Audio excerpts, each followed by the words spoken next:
We're in the TechCrunch studio today with Joe Fernandez, CEO and founder of Klout. Joe, welcome to the studio. Thanks for having me. So Klout, depending on where you sit, is a polarizing topic. And I'd like to hear from you just, why do you think it's so polarizing? Why do people love to hate Klout? I can see the TechCrunch comments forming already. Yes. I mean, the idea of understanding influence is been kind of a holy grail of marketing and something people have wanted to try to get their arms around but haven't been able to. Social media, with the data that comes out of it, has finally made it available, and we planted a flag in it and said, Klout is the standard for this. Here's how, here's what influence means on the social web.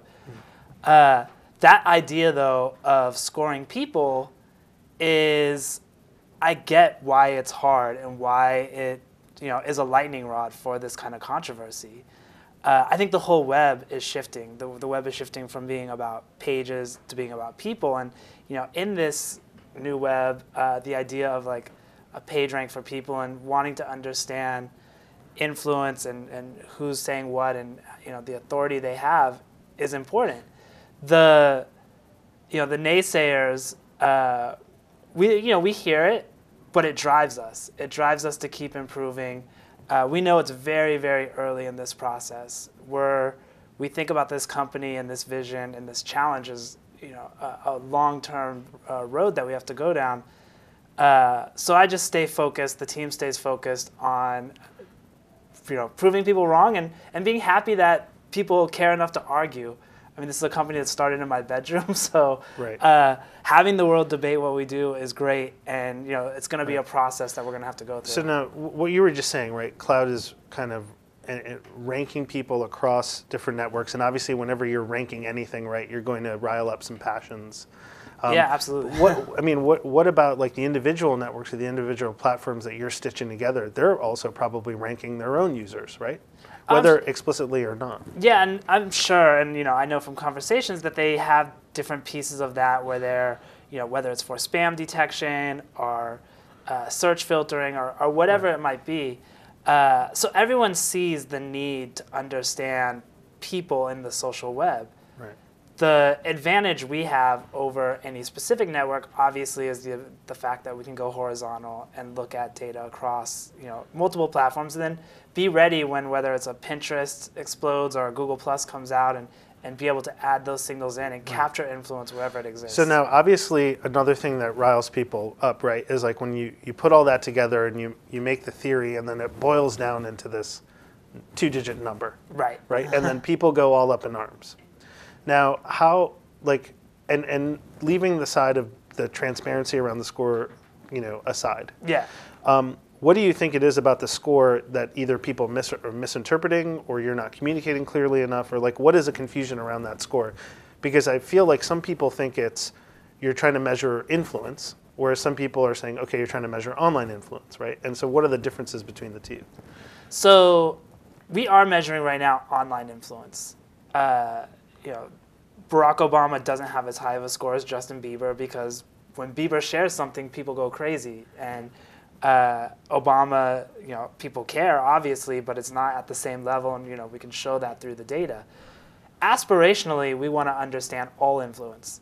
The same way Google has the vision of indexing the world's information, we hope to index the world's influence and make that easy to understand for people and actionable for them. Right.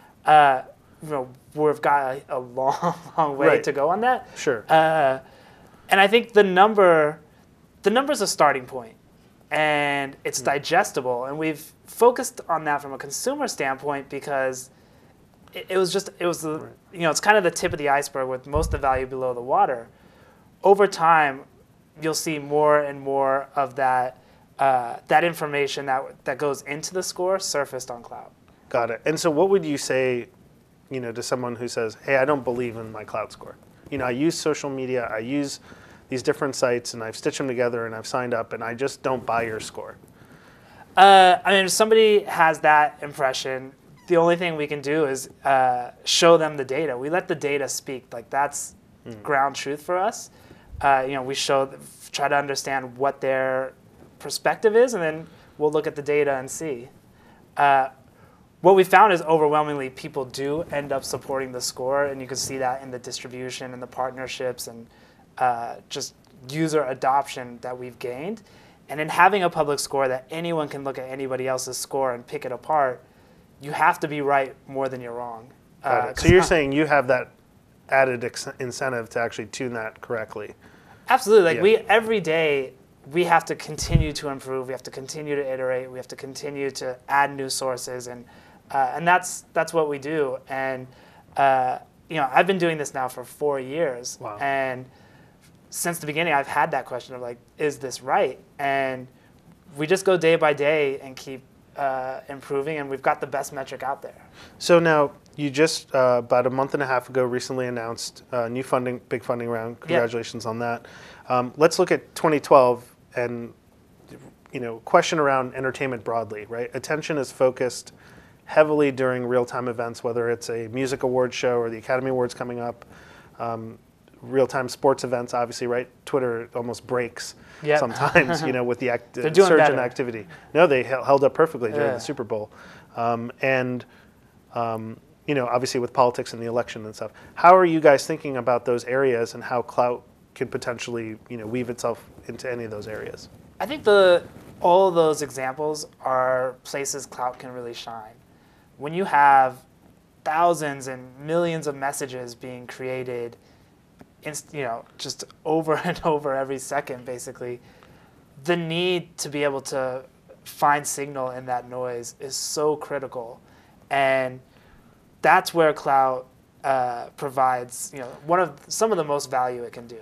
So what are the specific ways in which it can either help a user or help a brand or whomever during those types of events specifically? So if you're running a search in whether Twitter and you have the Klout Chrome plugin, or you're using a Hootsuite tool, or many of the social media dashboards, Klout's in there, and it's a great filter so that you can be able to see there's thousands of messages going on about the Academy Awards or the Super Bowl or the Olympics.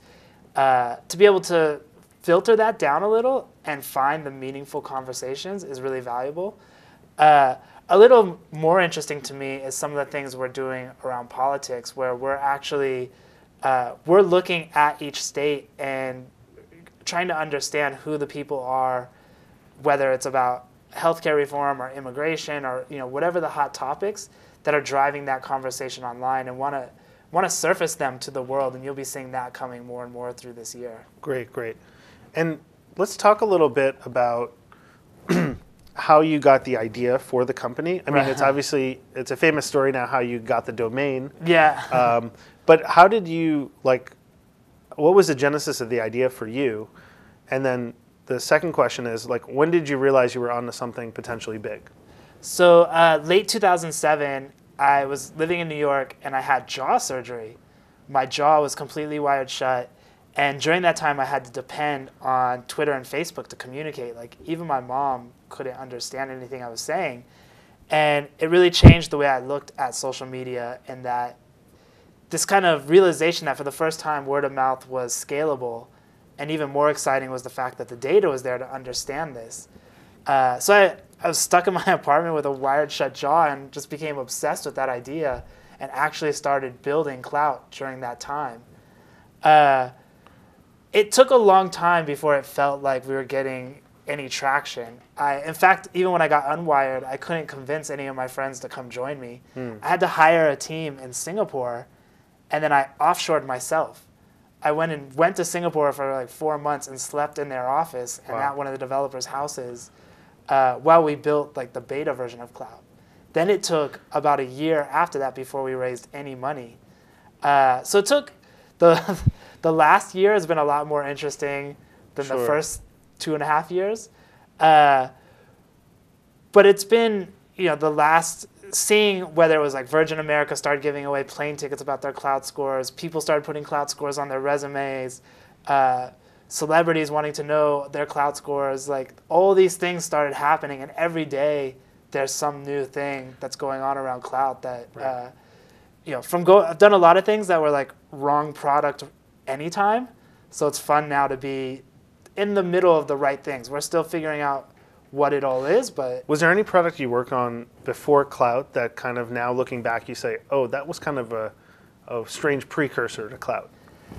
A little bit, in the sense that I'd been involved with 2 companies prior to Klout that were both in the data space, one in education and one in real estate. And huge data sets, big data crunching, the whole kind of science and product around big data definitely helped for Klout. And Klout's my first endeavor that's very consumer facing, that is at the scale we're at. But those things definitely laid some of the groundwork. Now, I just want to go back a couple of minutes when you said the web is moving from a web of pages, right, to a web of people. Right.